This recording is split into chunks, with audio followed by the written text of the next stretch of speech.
సొసైటీగా పనిచేస్తున్న 450 మంది సభ్యుల నుంచి 205 మందికి డిపిఎస్ అనే సిస్టమ్ వచ్చింది.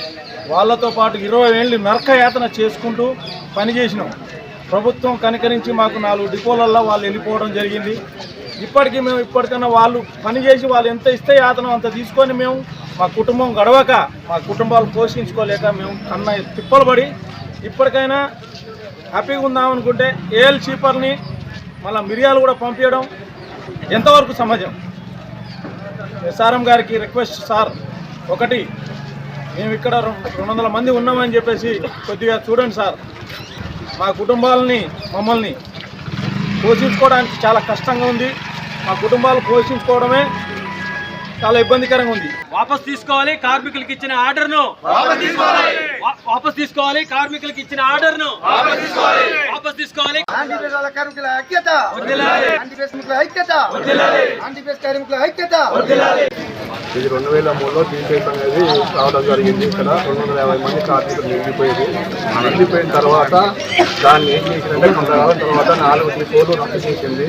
కాంట్రాక్ట్ విధానం ఇచ్చిన తర్వాత వీళ్ళని మళ్ళీ వాళ్ళకి ఎక్కడైతే ఛాన్స్ ఉందో అక్కడ పంపించుకోవడం జరిగింది. ఆ ఛాన్స్ వల్లనే వాళ్ళు అక్కడనే ఉండాలి తప్ప కాంట్రాక్ట్ ఇచ్చిన తర్వాత మళ్ళీ రిలీవ్ చేయడం అనేది కరెక్ట్ కాదు.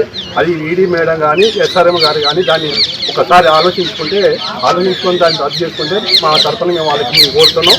ఎందుకంటే అది ఇప్పుడు 100 మంది ఒకసారి కాంట్రాక్ట్ ఇచ్చిందాక ఏ డిపోలో కూడా మరి అది కాంట్రాక్ట్ అయితే ఉండదు.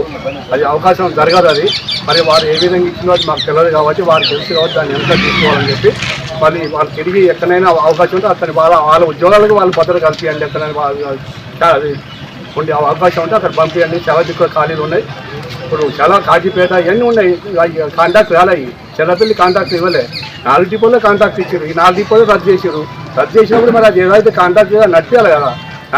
నడిపేయకుండా మళ్ళీ వాళ్ళని ఇక్కడ పంపించడం వీళ్ళని అక్కడ పంపించాలంటే లేనిపోని డిపార్ట్మెంట్ వాళ్ళు మరి ఎందుకు చేసుకోవాలి మాకు తెలియదు కాబట్టి దయచేసి దాన్ని రద్దు చేసి దాన్ని క్యాన్సిల్ చేసి దాన్ని చేసుకోవాలని రిక్వెస్ట్ చేసి కోరుతున్నాం. ఇలా ఇంతమంది 200 మంది దీని మీద ఆధారపడి ఉన్నారు. ఇన్ని సంవత్సరాలు డీటెయిల్స్ రాక వీళ్ళు ఇబ్బంది పడుతున్నారు. ఆ ఇబ్బంది వల్ల అర్థం చేసుకుని దాన్ని వాళ్ళని వెనక తీసుకోమని చెప్పి కోరుతున్నాం. గారిని జీఎం గారిని రిక్వెస్ట్ చేస్తున్నాం. మీకు పాదాభివందనాలు చేస్తాం. పాలతో కాళ్ళు కడతామయ్య గారు. మీరైతే ఈడీ మేడం గారు మీరు ఇచ్చిన సీపర్లు ఆర్డర్ కాపీని వాపసు తీసుకోవాలని ఈ యొక్క ధరలో మేము ద్వారా మీకు రిక్వెస్ట్ చేస్తున్నాం. దయచేసి డిపిఎస్ కార్మికులకి ఓన్లీ ట్రాన్స్ఫర్ వచ్చింది తప్ప వాళ్ళకేం జీతాలు పోలేదు, వాళ్ళేం నష్టపోలేదు. ఏ ఆఫీసర్ అయినా ఐఏఎస్ ఆఫీసర్ అయినా ట్రాన్స్ఫర్ వస్తే పోవాల్సిందే కదా. దాన్ని మీరు దృష్టిలో ఉంచుకొని ఈ యొక్క సీపర్లకు ఇచ్చిన ఆర్డర్ కాపీని వాపసు తీసుకొని మాకు న్యాయం చేయాలని ప్రార్థిస్తున్నాం.